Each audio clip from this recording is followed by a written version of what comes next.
stuff.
They tried to arrest him, but they couldn't figure out what was wrong with him. Because he couldn't talk or walk. And they ended up taking him to the hospital, and he was treated for some kind of overdose or something. And this is our interpretation of his incident, but we sort of add in there that we figure maybe he has kind of a Willard complex, you know, the Willard guy who you could call it the rats whenever he was in trouble. Well, we figure my brother has sort of a Willard complex, but instead of using rats, he uses the insects that are around in the song. It's the water bugs. We could call it the rats whenever he was in trouble. Well, we figure my brother has sort of a Willard complex, but instead of using rats, he uses the insects that are around in the song. It's the water bugs. We could call it the rats.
Lost in all the sheets and old pillows, so alone tonight.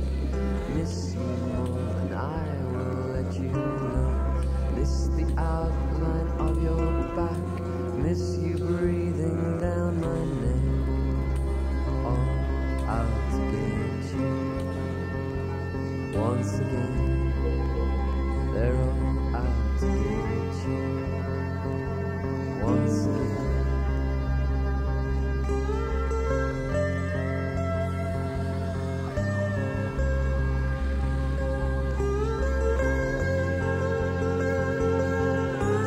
Insecure, what you gonna do? Feel so small they could step on you. Called you a answer machine, and the human touch is what I need, what I need, what I need, what I need, what I need.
Report number 28.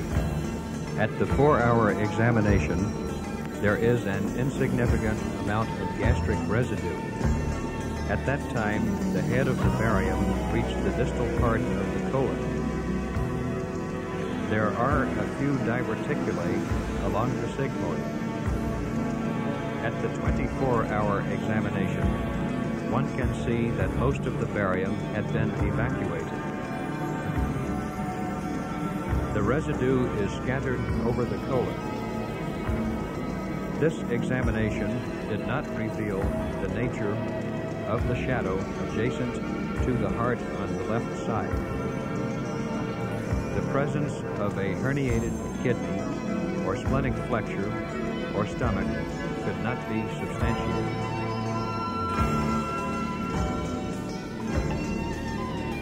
Report number 29. Percutaneous kidney biopsy is most valuable in differentiating pure and mixed nephrosis early in the disease when symptoms are equivocal. Differentiation is important because every child with pure nephrosis should have at least one course of adrenal steroids or corticotropin, regardless of duration of disease. On the other hand, the nephrotic syndrome associated with primary chronic glomerulonephritis may be exacerbated by such therapy. Report number 30. Examination of the chest and lumbar spine, including both hips, reveals no evidence of metastases or any other destructive pathology. The lumbar spine and lumbosacral curve is accentuated. Report number 31. Tumors not related to the carotid or the pancreas seldom produce amylase-like substance. Specimens of lung carcinoma show little significant amylase material. Even when the fluid amylase value is high, tumor amylase may be only slightly elevated. Possibly, the amylase-like substance originates in the lungs. Lymphangitic carcinomatosis of the lung, in particular, is associated with high amylolytic activity in pleural fluids. Back pressure in the lymphatics may result in leakage of the amylase-like material into pleural cavities. Report number 32. The left foot and ankle show no evidence of osteomyelitis or any destructive pathology. There is evidence of osteoporosis. The pelvis shows evidence of a bullet in the projection of the left lower pelvis underneath the skin.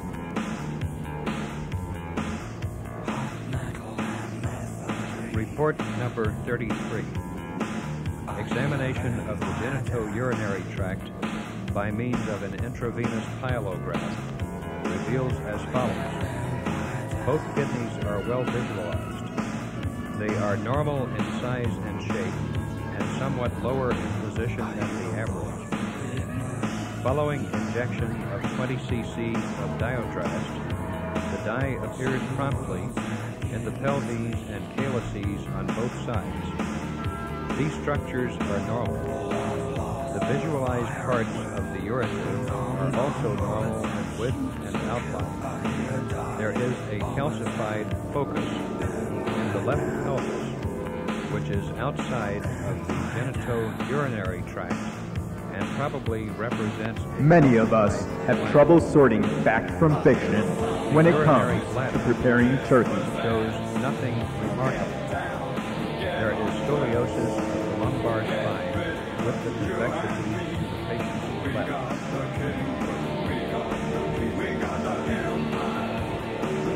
Report number 34.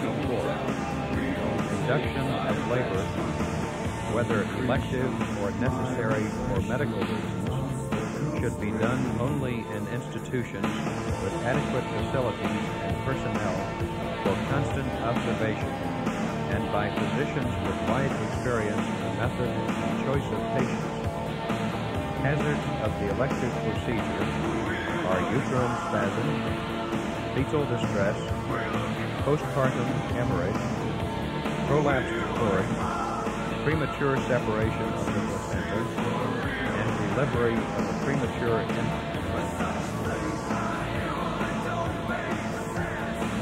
Report number 35.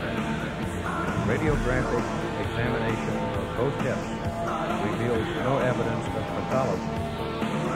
Particularly, there is no evidence of pathology involving the right hip. There are heavy metal injections in both gluteal regions.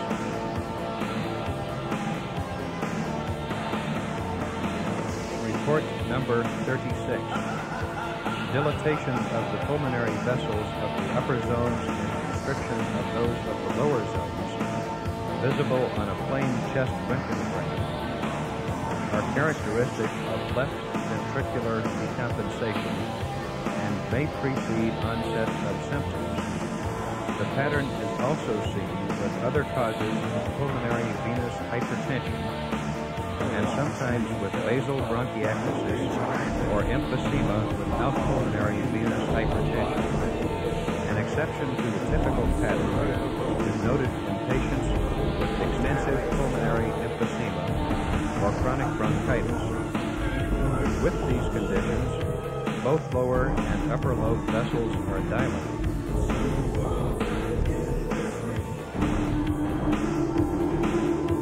Report number 37. The stomach is of an elongated type. The mucosal pattern presents a mottled appearance, most likely due to residual food. There is moderate and uniform dilation of the stomach. The pylorus is spastic. However, it shows no evidence of ulcer or neoplasm. The duodenal cap and the adjacent part of the duodenum show irritability, and there is a huge diverticulum in the third portion of the duodenum. Some of the jejunal loops are markedly dilated. The cause of this finding is not indicated on the X-ray film. It may be due to a partial obstruction, or it may represent reflectoric changes secondary to extrinsic pathology.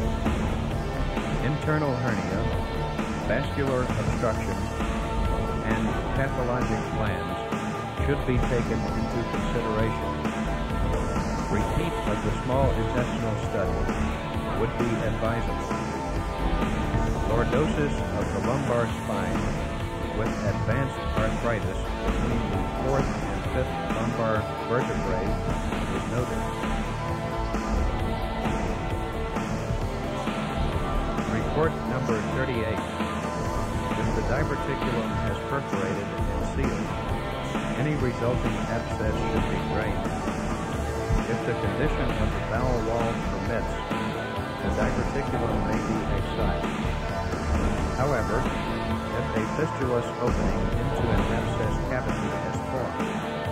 Drainage and closure of the perforation should be tried. If the perforation cannot be closed safely, the bowel may have to be exteriorized.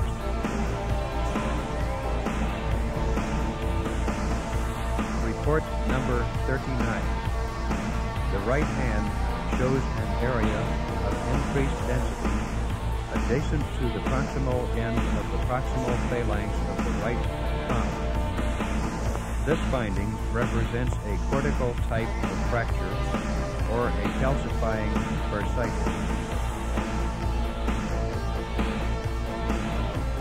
Report number 40. In patients with glomerulonephritis, the inulin clearance test correlates well with the degree of glomerular damage in biopsy specimens. The highest correlation is with the degree of glomerular cellularity. The less the reduction in renal function during the acute stage of glomerulonephritis, the more rapid the return to normal. However, functional and histologic changes early in the disease may be extensive without necessarily indicating poor prognosis. Report number 41. The cervical spine shows marked arthritis with spurs on the vertebral bodies. Some of the spurs project in the intervertebral foramen. There is no evidence of pulmonary pathology. Report number 42. In contrast to other malignant neoplasms, carcinoid tumors have a slow rate of local spread and metastasis. Most never spread beyond the confines of the primary lesion. The carcinoid tumor is the most frequent neoplasm of the small intestine and usually originates in the terminal ileum. Incidence of metastasis increases as the primary lesion, which usually is small,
That was an excerpt from astronaut Steve Austin's famous transmission to Earth during his historic walk on the moon several years ago. It was the voice of a courageous explorer, a man dedicated to the pursuit of man's knowledge and the expansion of his horizons. And it was for those very reasons that Steve Austin was piloting the experimental aircraft that exploded so devastatingly on the Nevada salt flats today, leaving Colonel Steve Austin a broken shell of a man, so badly injured his doctors say he won't be alive in the morning.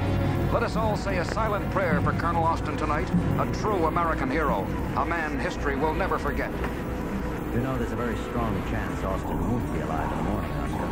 It's your job to make those other doctors liars, Rudy. We're in a top-security government medical center where high-ranking Oscar Goldman and top scientist Rudy Wells have been listening to one of the many broadcasts devoted to Steve Austin's tragedy. Is your team all set to go? They're scrubbing now. The plastics are already in the operating room, along with the microcircuitry and the other hardware. Oscar, we've had the technology to do this for some time now. Every scientific variable has been computed and taken into account. Except for one thing. The human factor. Right. We still don't know the extent of the psychological effects this operation will have on a human being. We're assuming the patient even survives. But if he does, Rudy, we'll be witnessing one of the scientific achievements of the century. The birth of the world's first bionic man. For 14 hours, Rudy Wells and his team of highly trained specialists painstakingly labor over the battered and broken body of Colonel Steve Austin, implementing scientific principles and technological procedures never before tested on a human being, and overseeing each and every phase of the incredibly intricate operation is a vigilant Oscar Goldman, silently spectating from the observation room. It is not until 7 days later that Steve Austin opens his eyes to groggily wonder where he is, without the slightest inkling that one of the eyes he just opened is not his own. Am I dreaming, or is everyone in heaven as beautiful as you? You're not dreaming and you're not in heaven, Colonel, but thanks for the compliment. Now, take your medication. There you are. Thank you, nurse. Could you leave us alone now? Who are you? My name's Oscar Goldman, and this is Dr. Rudy Wells. He headed the surgical team that worked on you. Colonel Austin? I don't know how you guys managed it, but thanks for pulling me through. I was sure I was a goner on the way down. How do you feel? A little dragged out and groggy, but otherwise, great. Like I've never been better. That's exactly right, Colonel Austin. You never have been better. You're better now than you ever were before. What's that supposed to mean? In saving your life, Colonel Austin, we had to make some adjustments in your physical makeup. Adjustments? Improvements would be a better word. You're now faster, stronger, more durable than you ever were. Take a look at your right hand. My hand, so what? Move the fingers. I don't get it. I see the fingers moving, but it doesn't feel like I'm moving them. You are and you're not. The nerve impulses from your brain are being relayed via microcircuitry and mini transistors. Wait a minute. It's not just my fingers. My whole arm feels this way. Just what did you guys do to me? We saved your life the only way possible. A way that only became possible this year, thanks to recent breakthroughs in technology. What sort of technology? Bionics, Colonel Austin. We have used advanced scientific technique to duplicate what your own flesh and blood used to do. Used to do? Your injuries were extremely grave, Colonel. You lost your right arm and both your legs, along with your left eye. You mean this arm I've got now? It's bionic, as are your legs and your eye. We don't expect you to adjust to this all at once. After all... I don't want any part of any of it.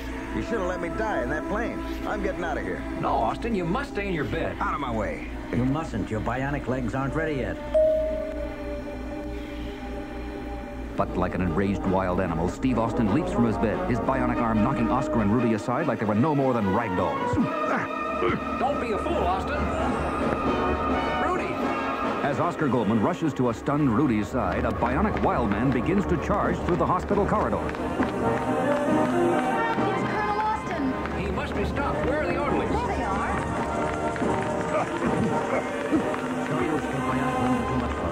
This will stop him. Mr. Golden, you've got the tranquilizer gun. Rudy said compressed air charge will put him to sleep in seconds. The bionic man feels the drugged air blast against his neck, whirls angrily to face his attacker, and then... I didn't think we'd ever stop him. You dosed him just in time, Mr. Goldman. If you ask me, all the government's got so far for this $6 million is an uncontrollable wild man. It is another 24 hours before Steve Austin opens his eyes again to see Oscar Goldman again standing at his bedside. How do you feel? After yesterday, how come I'm not strapped to my bed? You lost control of yourself, that's all. It was understandable under the circumstances. Besides, I don't think we could find a strap your bionic arm couldn't break through. I know. I'm stronger, faster, better, right? But you left out one thing. I'm not a man anymore. I'm a foot. I'm not going to debate the issue with you, Colonel. There's someone on the floor who's been waiting to meet you. He's a general's son, and he's been paralyzed from the waist down. I'm afraid not even bionics can repair the damage to his spinal cord. At that moment, the door opens and a 10-year-old boy strapped to a wheelchair rolls himself in. It's all right, Bobby. Come in. Bobby, this is Steve Austin. Colonel, this is little Bobby Phillips. Steve Austin. Oh, wow. You don't know what a thrill it is to hate you. I'll leave you two alone now. I've been your biggest fan, Colonel Austin, ever since that day I watched you walk on the moon on TV. Boy, that was some crash you were in last week. But Mr. Goldman says you'll be okay. That's what he tells me. Anyway, I was in an accident too, but I wasn't as lucky as you. Still, if one of us had to end up stuck in a wheelchair, I'm glad it was me. I'm just a little kid. I'm not nearly as important as an astronaut. You really believe that, don't you? Well, I've got to be going now. I'll be back later to get your autograph if that's okay. The crippled youngster wheels himself up, leaving an ashamed Steve Austin alone with his thoughts and his self-pity. The next morning, as Oscar and Rudy walk along the corridor of the hospital's top-secret bionic wing. So the kid did get to see him yesterday. Yes, but we still don't know what effect, if any, that sound. What is it? It seems to be coming from the therapy room. And as they fling open the door to the well-equipped therapeutic gym. It's Austin. See. Look at the speedometer. He's running over 60 miles per hour and still accelerating.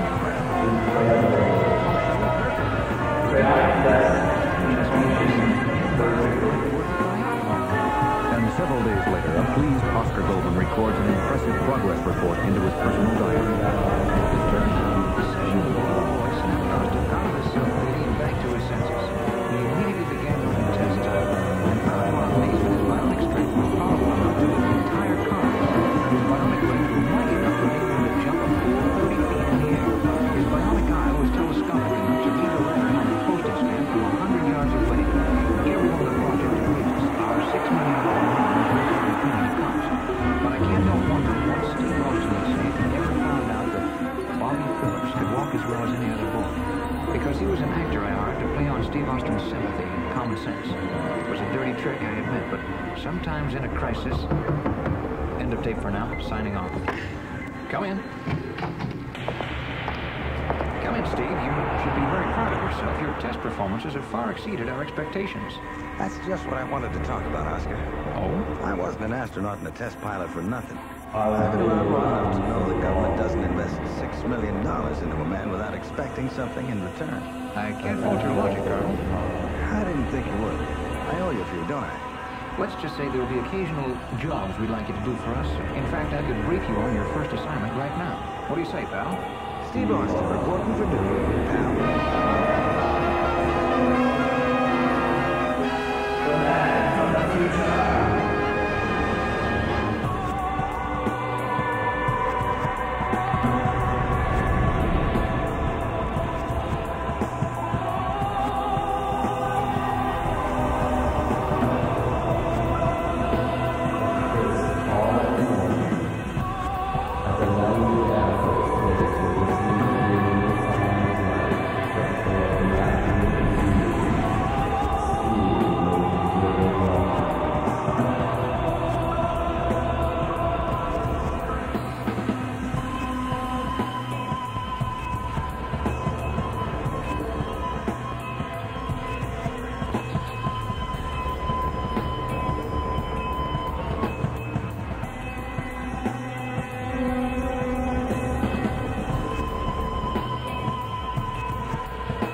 Crisp autumn morning at Langley Air Force Base, where there seems to be no sign of life except for a black limousine speeding over the deserted runways.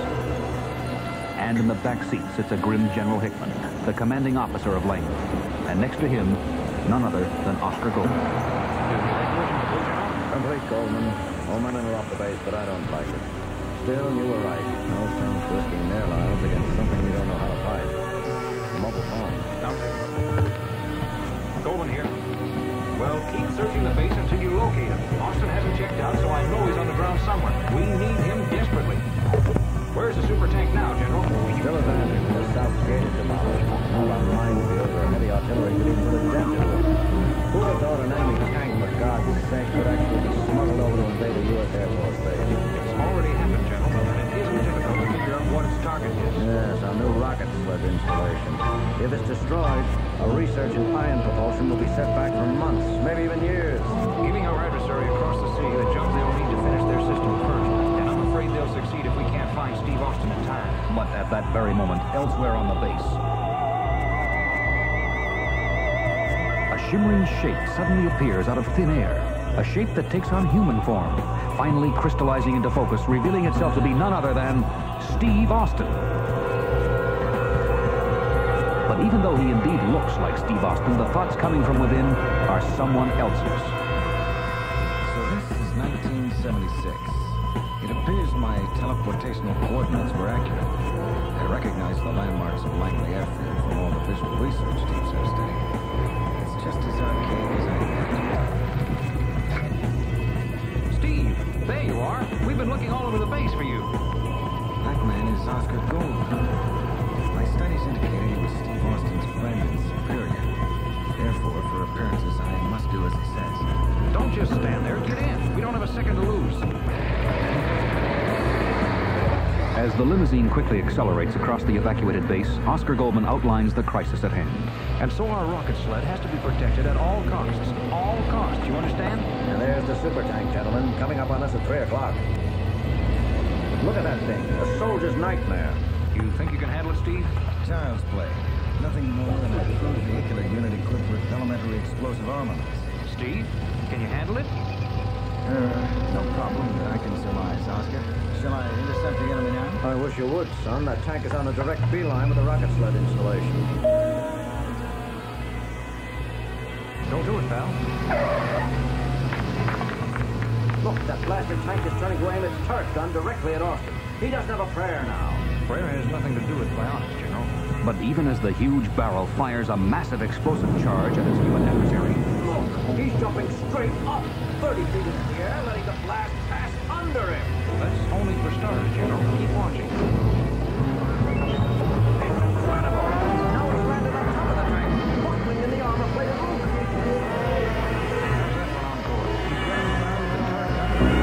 With a giant press. Goldman, I'm amazed. Everything you said about bionics is true. but without warning, the super tank pivots and halts, while its momentum hurls its unwanted passenger to the ground. He's down! Steve! Mercilessly, the enemy turns and accelerates forward toward the sprawled fallen figure. Oh my God, he's trying to run Austin down. But before the tank can do just that, its potential victim suddenly springs to life and dashes around to the side of the killing machine, slamming his body up against it like a human battering ram, pushing until... I wouldn't believe it right. Your bionic man thinks on his feet, Goldman. A tank pushed over on its side is as helpless as a bug on its back. Then I trust you'll never have any more doubts about the $6 million we spent on Colonel Austin, will you, General? You got my word on that, Goldman. I never saw anything like him in action. But as the limousine pulls up to the helpless tank and Oscar